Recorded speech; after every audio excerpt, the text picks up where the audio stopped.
Hello friends, welcome to my channel. আজকে আমি নতুন একটা রেসিপি নিয়ে এসেছি, ডিমের তরকারি। এই ডিমের তরকারিটা আমি একদম অন্যরকম স্বাদে রান্না করব।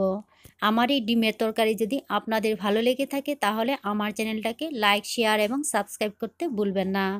আর যারা অলরেডি আমার চ্যানেলটাকে সাবস্ক্রাইব করে ফেলেছেন তাদেরকে অসংখ্য ধন্যবাদ। তাহলে দেখে নিই ডিমের তরকারি আমি কিভাবে রান্না করব। আমি একটা কড়াই বসিয়েছি, কড়াইয়ের মধ্যে 2 চামচের মতো তেল দিয়েছি। তেলটা গরম হয়ে গেছে, এর মধ্যে দিয়ে দিচ্ছি সামান্য একটু লবণ আর সামান্য একটু হলুদ।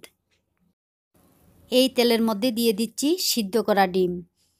তেলের মধ্যে সামান্য একটু লবণ আর হলুদ দিয়ে ডিমটি ভেজে নিলে ডিমের কালারটা খুব সুন্দর হয় আর ডিমটা ফেটে গায়ে পড়ার সম্ভাবনাও থাকে না।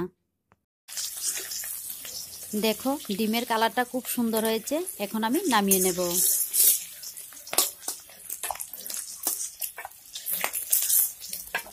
এই তেলের মধ্যে আবার 2 থেকে 3 চামচের মতো তেল দেব।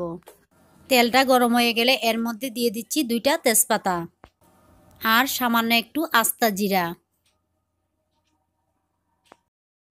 জিরাটা ভাজা হয়ে গেলে এর মধ্যে দিয়ে দিচ্ছি পেঁয়াজ কুচি।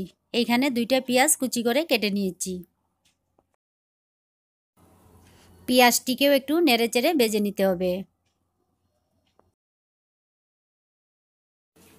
পেঁয়াজটা ভাজা হয়ে গেলে এর মধ্যে দিয়ে দেব রসুন বাটা।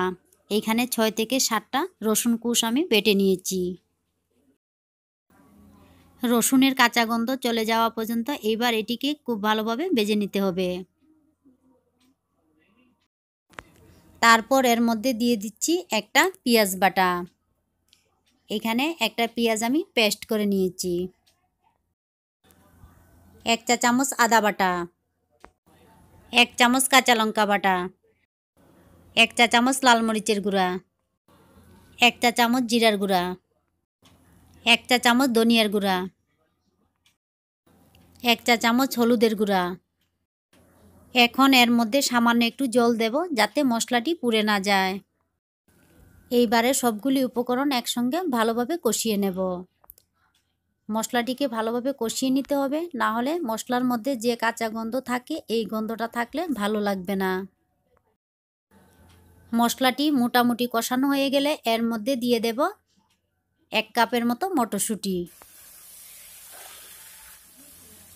দিয়ে দিচ্ছি স্বাদ মতো লবণ। লবণটা দিয়ে দিলে মটরশুঁটিটা তাড়াতাড়ি সিদ্ধ হয়ে যাবে। আবারও মশলাটির সঙ্গে মটরশুঁটিটিকে ভালোভাবে কষিয়ে নেব।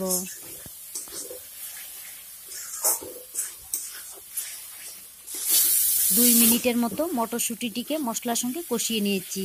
এখন এর মধ্যে দিয়ে দেব জল।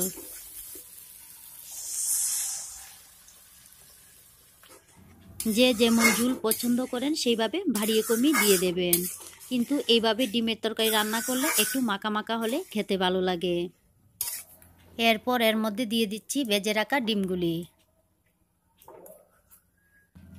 এখন চুলার আঁচটা কমিয়ে 6 থেকে 7 মিনিট ঢাকনা দিয়ে এই তরকারিটা রান্না করব।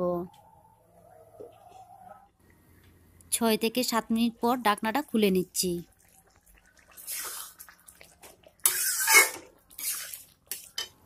এরপর এর মধ্যে দিয়ে দিচ্ছি 1/2 চা চামচ চিনি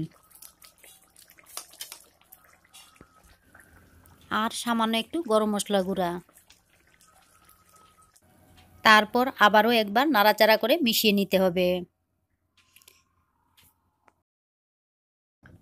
মেশানো হয়ে গেছে, এখন গ্যাসটা বন্ধ করে নামিয়ে নেব।